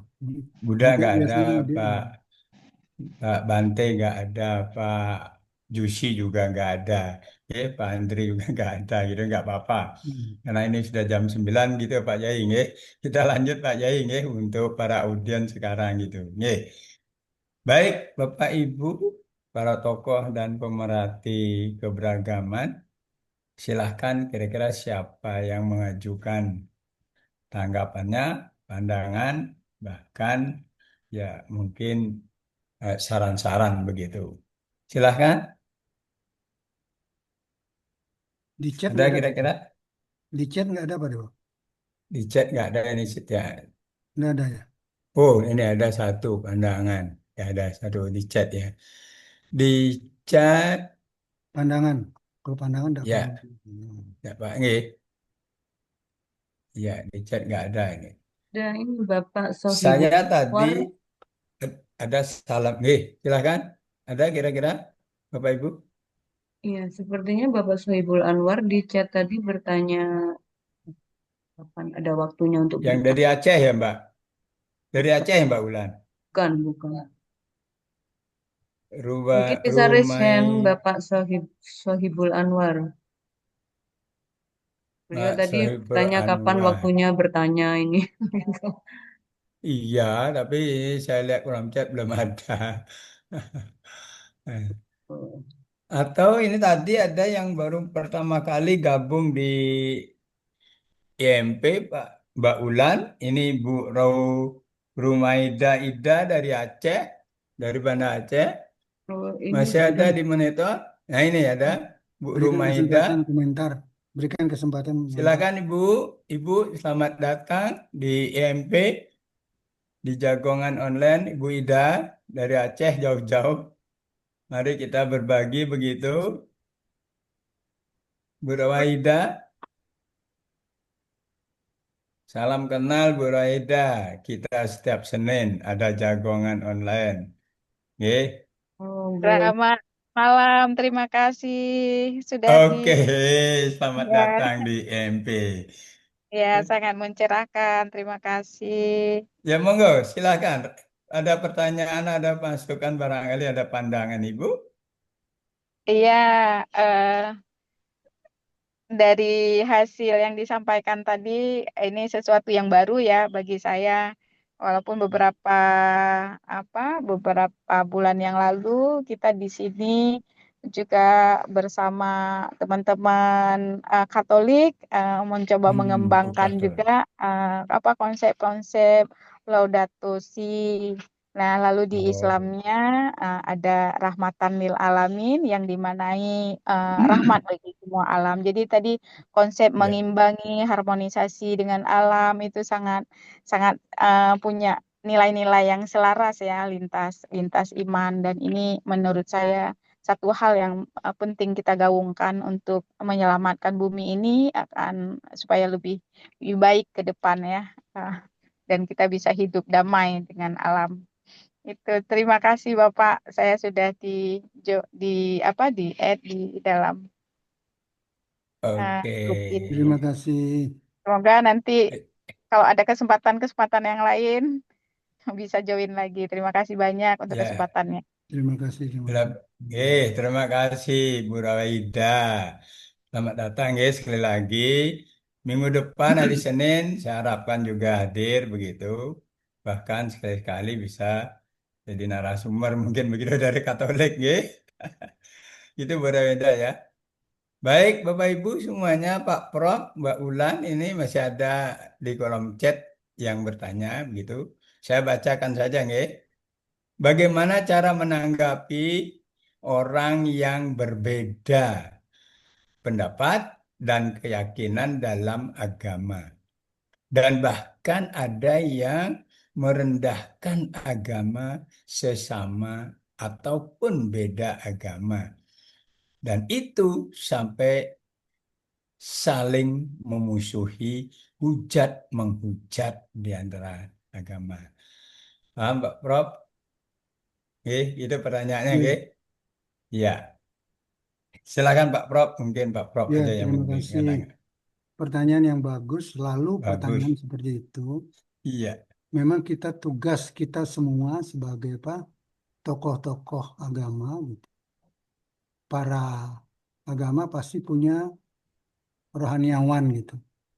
Tugasnya rohaniawan yang juga mengingatkan umatnya gitu, menyadarkan umatnya. Dan paling supaya tidak terjadi pertengkaran, kita jangan tanggapi kalau orang sedang apa, sedang emosi memberikan tanggapan jangan ditanggapi. Kalau kita tanggapi kita ikut menjadi itu terjadi pertengkaran. Ini yang paling penting. Karena kesabaran dan apa ketenangan itulah sebetulnya lebih baik kalau kita melakukan perbuatan tidak bisa mendamaikan, menenangkan, lebih baik tidak melakukan apa-apa. Justru kalau kita tanggapi bertengkar jadinya. Ya nanti itu adalah tugas sebenarnya masing-masing sudah punya tugas masing-masing para rohaniawan. Kalau di Indo ada yang rohaniawan itu tugasnya brahmana, tugasnya eh, di swasta tugasnya kesatria, apa di pemerintah tugasnya kesatria, apa di ekonomi tugasnya Wesya gitu. Ini tugasnya ini sudah ada tugas masing-masing. Nah inilah perlu kita membangkitkan kesadaran kita. Kita kembali kepada agama kita masing-masing supaya kita bisa melihat tadi, melihat bahwa kita semua ciptaan Tuhan gitu. Kalau kita tidak sadari itu pasti kita melihat perbedaan itu malah tidak indah gitu. Kalau kita Hmm. sadar bahwa Tuhan itu satu dan perbedaan itu adalah keindahan yang dianugerahkan Tuhan gitu. Kita melihat perbedaan itu indah gitu. Paling kita perlu katakan Bhinneka Tunggal Ika Tanana Dharma Mangarwa. Kalau di Indo katakan gitu. Kita berbeda Hmm. tapi kita sebetulnya sama satu.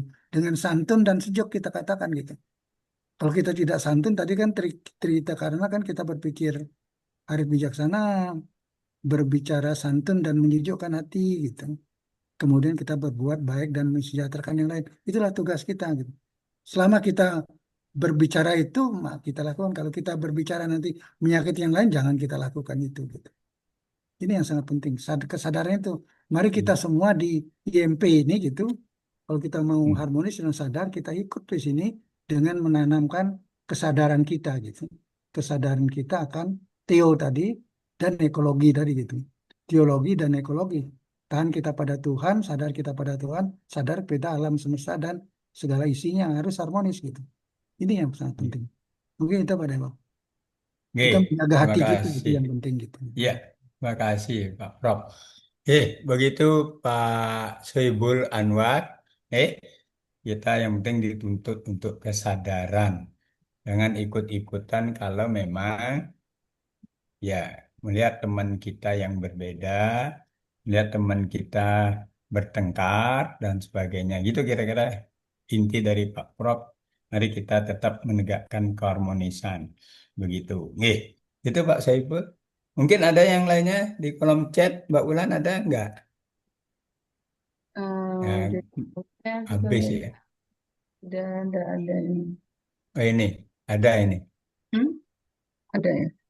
Dari Putri, dari Putri Oh siapa ya. ini? Dari Putri Indah, ya, begitu. Dari Putri Indah, dari Ibu Putri Indah, Pak Prof, bagaimana memaksimalkan penerapan prinsip Trihita Karna? Memaksimalkan prinsip Trihita Karna guna menciptakan keharmonisan antara manusia dan alam.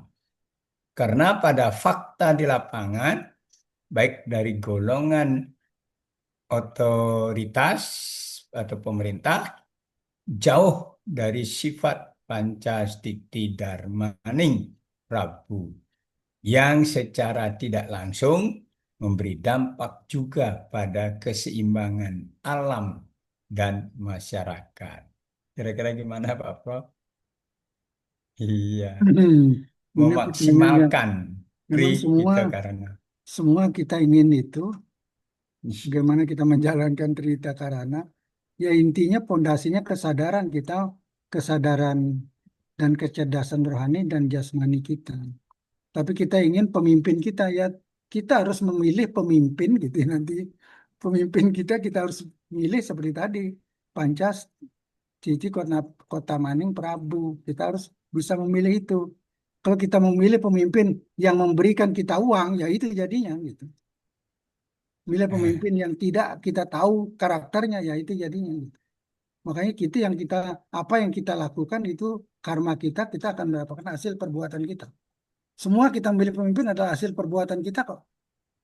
Kalau kita memilih pemimpin yang baik itu nanti hasil pemimpin kita baik. Maka di Pancasila, keempat Pancasila kan kerajaan yang dipimpin oleh ini kan apa yang apa kebijaksanaan dan kearifan dan kebijaksanaan di sana. Itu intinya kita harus memilih pemimpin yang arif dan bijaksana. Ini yang sangat penting. Ini yang sangat penting. Ya, pemimpin harus begitu. Dan juga ini kembali kepada agama kita masing-masing. Makanya ada orang tokoh dunia mengatakan kita harus kembali pada akhirnya. Kita harus kembali kepada tuntunan agama kita masing-masing. Kalau di Hindu dikatakan Dharma, Raksati, Raksita. Siapa yang menjalankan kebenaran pasti dilindungi oleh kebenaran. Makanya kita harus menjalankan. Seorang pemimpin harus menjadi pemimpin yang arif dan bijaksana. Ya seorang yang rohaniawan harus berarti suci dan luhur gitu. Nah ini yang bagaimana kita milih pemimpin yang arif dan bijaksana gitu. Ini yang paling paling penting. Jangan memilih pemimpin yang tidak arif dan bijaksana. Kita tidak bisa mengingatkan para pemimpin. Nah itu yang penting Pak Dewa. Kita semua harus sadar betul bahwa kita saling mengingatkan gitu ya para pemimpin kita itu untuk bisa bisa memilih pemimpin yang arif. Karena kondisi pemilihan kita kalau begitu ya kita tidak bisa memilih pemimpin yang arif dan bijaksana. Kita memilih kita memilih yang beken atau yang berduit gitu saja ya tidak bisa mendapatkan pemimpin yang iya. arif dan bijaksana. Hmm. Maka para pemimpin harus sekali-sekali pemimpin harus ikut IMP ini gitu ya. Oh iya betul Pak Prof. Kalau kita mau menjadi pemimpin yang baik ikut di IMP gitu. Iya. Kalau bisa Nanti kita hidup harmonis ikut di IMP gitu ya. ya Hmm. nanti kita usul ke Mbak Ulan dan Pak Yai Haji Sofa itu ya Hmm. biar bisa diundang Ya apa nanti gitu Pak ya Prof ya. nanti di, diberi pencerahan oleh Pak Kiai gitu nanti Iya Pak Yai. pemimpin kita betul-betul menjadi pemimpin yang arif dan Iya. bijaksana, yang Pancasilais gitu ya. Tadi pencerahan Pak Yai itu Pak Prof sangat dalam gitu Pak Prof. Nggih. Nggih, Ya. terima kasih Pak Prof. Pak Yai Haji Sofa ini pencerahannya sangat dalam tadi. Bila perlu kita undang. Ini tadi Ya, sama kayak ya. pertanyaannya Putri Indah ya. Karena apa ini pemangku kepentingan dalam ini pemerintah pun ya perlu ikut jagongan begitu ya. Karena biar tahu bagaimana kiprah kita untuk menegakkan kebinekaan demi keharmonisan hidup bersama begitu. Ya, kira-kira saya tidak ada lagi di kolom chat. Kira-kira Mbak Ulan, kita sudah, iya. Mungkin waktunya sudah Mbak Ulan ya. Baik, Bapak Ibu, para tokoh dan para pemerhati kebinekaan kita, ya, keberagaman kita bersama, ya, mari kita terus tegakkan di dagangan online ini setiap hari Senin, ya. Jadi, izinkan kami selama mengawal ini barangkali ada hal-hal yang kurang berkenan. Izinkan kami mohon maaf. Demikian dagangan online dari pemantik Hindu kami sudahi dan terima kasih. Mohon maaf sebesar-besarnya Mbak Ulan. dan Bapak Ibu semuanya, waktu kami kembalikan ke Mbak Ulan. Silakan Mbak Ulan, salam semua saudara. Perlu ada Semua penutupan. Terima kasih. baik disampaikan terima kasih kepada Bapak Ardiana Perlu ada yang perlu ada ditutup Mbak Ulan apa? kenapa? Closing Oh, statement. Terakhir closing. oh iya, Oh, closing closing statement. statementnya Oh lupa Pak iya. Ardiana. Ya, Perlu ya. Oh Ya. iya. harus Saya iya lihat jamnya. closing statement Monggo. dulu. Oh, Ya, closing statement sudah dulu. habis satu. Oke. Ada 3 Ya. hal yang perlu kita ingatkan. Yang pertama, aliran yang sangat indah ini, yang pertama adalah kita kesadaran akan Tuhan. Jadi Tuhan, alam semesta, manusia, agama dan kepercayaan, dan berakhir pada keharmonisan. Itu yang pertama. Kita selalu ingat alirannya itu. Yang kedua, itu adalah teoekologi ini sebetulnya wujud dari nilai-nilai luhur Pancasila. Ekologi itu di mana kita sekarang sudah pertambangan segala macam sehingga kesenjangan sosial dan ekonomi terjadi. Itu sebetulnya sudah melanggar Pancasila. Dan inilah ekologi ini kita tanamkan, teoekologi ini sebagai perwujudan dari Pancasila dalam keharmonisan dengan alam. Itu yang kedua. Yang ketiga, mari kita gaungkan gitu. Supaya undang-undang dan hukum itu juga berlandaskan atau referensinya adalah teoekologi. Supaya kita bisa hidup harmonis secara semesta.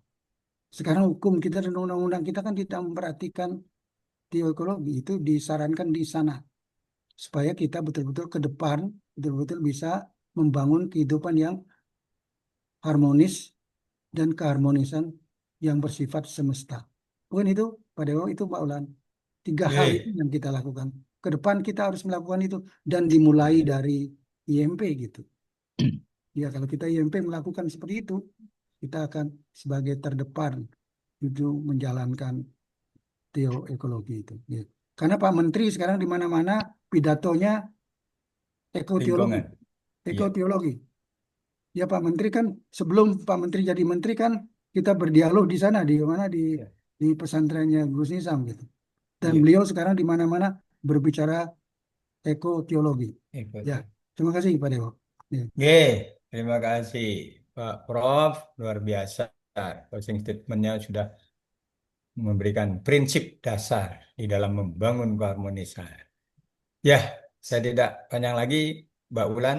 Monggo saya kembalikan waktunya karena tadi saya sudah tutup moderasinya. Ya, silahkan. Baik, terima kasih kepada Prof. Sutantra, pemateri kita malam hari ini yang sudah memaparkan materi yang luar biasa. Nanti mohon untuk di-share ke WA saya ya, Prof. Untuk materinya banyak Nah, dimiliki Pak Dewo sudah yang diberi Pak Dewo, nanti Pak Dewo nge-share langsung. mau Oh kirim iya, gitu. Ya. ya, Ya, ya. dan juga terima kasih kepada Pak Dewo. Saya bisa manggil Pak Dia. Pak Dewo sebagai moderator kita yang sudah memandu jalannya jagongan dan Ya. diskusi kita pada malam hari ini. Terima kasih juga kepada seluruh tokoh rohaniawan yang sudah memberikan tanggapannya, tambahan dari perspektif masing-masing agama. Dan juga seluruh peserta, saya harapkan untuk bisa mengisi link absensi dan kuesioner untuk penerbitan e-sertifikat. Dan jangan lupa untuk jika belum sempat untuk mengisinya bisa langsung di copy aja linknya karena link asumsi tidak dibagikan di luar Zoom. Baik, Bapak Ibu, dari materi yang sudah disampaikan oleh pemateri kita diajak untuk eh, menjaga alam, menjaga semesta, dan juga mensyukuri. Dan juga kita sudah mendengarkan tadi, sudah menyimak bersama nilai-nilai spiritual sejati, tidak berhenti hanya pada ibadah saja, tetapi berlanjut pada kepedulian kita terhadap bumi dan semesta dan juga seluruh makhluk. Dan semoga kita bisa eh, selaras, kita bisa lebih damai dan juga lebih sadar lagi untuk menjaga alam kita. Baik, izinkan saya untuk membaca pantun satu bait saja sebagai penutup Ja- webinar kita pada Cakep. hari ini. Belum, Bapak Dewo. Oh iya. Ya, ini saya akan bacakan. Pergi ke hutan menanam kenanga, wanginya Cakep. semerbak harum terasa. Bila Cakep. manusia dan alam bersinergi bersama, terciptalah Cantik, Mbak damai Bulan. di bumi dan semesta. Ya, Luar ya, biasa. pantunnya lebih keren pantunnya Pak Luar Susanto biasa. tadi. Iya, Ya, Luar terima kasih biasa. Bapak Ibu. Sampai Iya, jumpa di iya. Senin mendatang dengan tema yang Rame. berbeda. Terima kasih dan wassalamualaikum. Salam semua saudara. salam semua saudara. Salam semua Salam saudara. semua.